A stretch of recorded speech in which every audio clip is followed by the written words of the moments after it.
Salve, salve! Vamos brincar de prestar atenção nos detalhes quando a gente lê as cartas, quando a gente quer estudar o tarô, ler o tarô, nos detalhes que a gente deixa passar despercebido. Olha que interessante, eu tô fazendo aqui um exercício livre,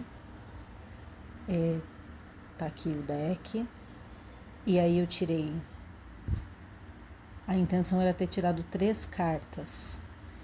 E uma coisa que eu gosto de fazer quando eu estou fazendo exercícios livres é só me concentrar, me concentrar e me centrar, né? Focar em mim mesma, focar na minha presença no momento e não perguntar absolutamente nada.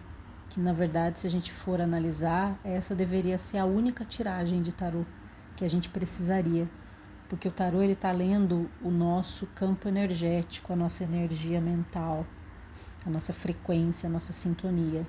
Ele não está lendo as nossas palavras, porque às vezes as palavras que a gente usa, tirando cartas, lendo tarô, usando oráculos, elas não têm absolutamente nada a ver com a sintonia na qual a gente está conectado. Então, tenha certeza, o tarô, ele é um leitor de sintonia, de campo, tá? Ele não se presta a ler o que a gente acha que a gente está falando quando a nossa frequência está num lugar muito diferente daquilo. Mas voltando aqui ao exercício, eu tirei 3 cartas e uma das coisas que eu gosto de fazer nesse exercício livre é soltar o meu corpo, soltar as minhas mãos principalmente, para ver como elas querem colocar as cartas. Então eu coloquei essa aqui e a terceira aqui. Elas não estavam viradas ainda. Aí eu senti de tirar mais uma, e essa mais uma sim quis entrar aqui na linha de 3 antes das que já estavam aqui. Então isso aqui para mim já é uma informação. E aí um pouquinho mais adiante, eu fiquei aqui contemplando um pouquinho mais adiante eu senti de tirar mais uma e olha onde ela veio cair. Então tá assim, ó.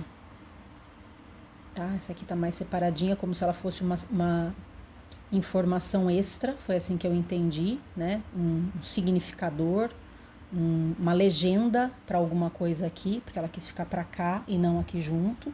Essa aqui, embora eu tenha tirado junto com essas 3, porque a hora que eu fui tirar vieram essas 3 juntas, ela quis ficar para cá, nesse soltar o meu corpo, soltar a minha mão e deixar ele fazer o movimento.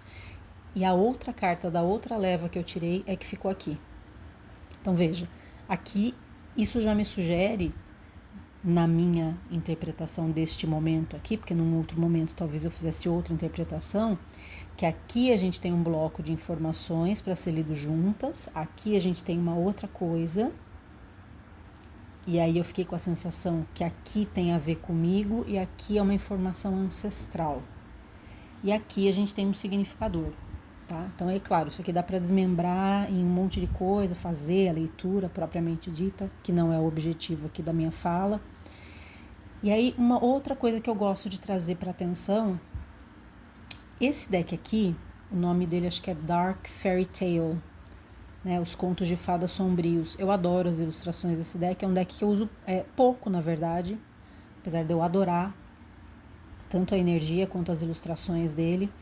E aí eu posso trazer mais uma camada de informação aqui. Se você é uma pessoa que usa mais de um deck ou variados decks e escolhe decks baseado em temas, baseado na sua conexão com as ilustrações, isso é uma outra camada muito interessante, porque como esse deck aqui é um deck temático, ele é inspirado no tarot de Waite, mas ele tem suas especificidades. Por exemplo, olha que coisa interessantíssima e muito bacana aqui, vamos ver se eu foco melhor.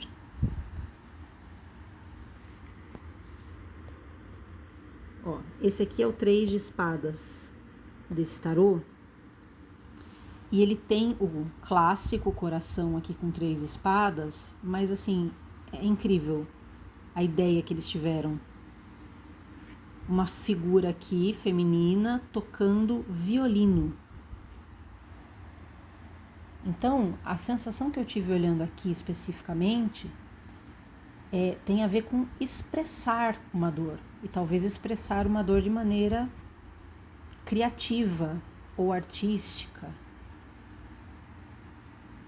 deixar fluir algo, né? Deixar sair algo. O foco tá ruinzinho aqui, mas entende o que eu quero dizer? Então tem alguns detalhes específicos. Por exemplo, ó, aqui a gente tem um 3 de ouros. E aí tem duas figuras aqui, essa figura com capa e com chapéu chegando e uma figura feminina sentada ali no chão, que me chamou a atenção. Mas me chama muito a atenção que o que tem atrás deles, e isso é sujeito, claro, ao fato desse tarô ser um tarô temático, mas o que tem atrás deles ali é uma espécie de mausoléu. Então o meu olho focou muito aqui. Então assim, você lê esse mausoléu que está aqui, você lê essa figura tocando violino, se expressando, né, criativamente, artisticamente, que está aqui. Você lê o jeito que as cartas quiseram cair. Você prestar atenção nessa movimentação, você ficar contemplando as cartas longamente para dar tempo a elas de ir trazendo para você, às vezes, camadas de cada carta. Por exemplo, olha que legal, esse 2 de espadas aqui, ela tem os pés na água. E aí você fazer esse tipo de questionamento. Por que ela tem os pés na água? Só os pés, talvez? Ou os pés já é bastante coisa para um 2 de espadas? Entende o que eu quero dizer? Ó, esse 7 de paus aqui, ela tem a mão na frente do rosto, né? Fazendo um movimento assim, de mandar algo para longe. E ela tá cobrindo o rosto com esse movimento. Então, entende? Essas nuances. Nada que tá aqui é aleatório.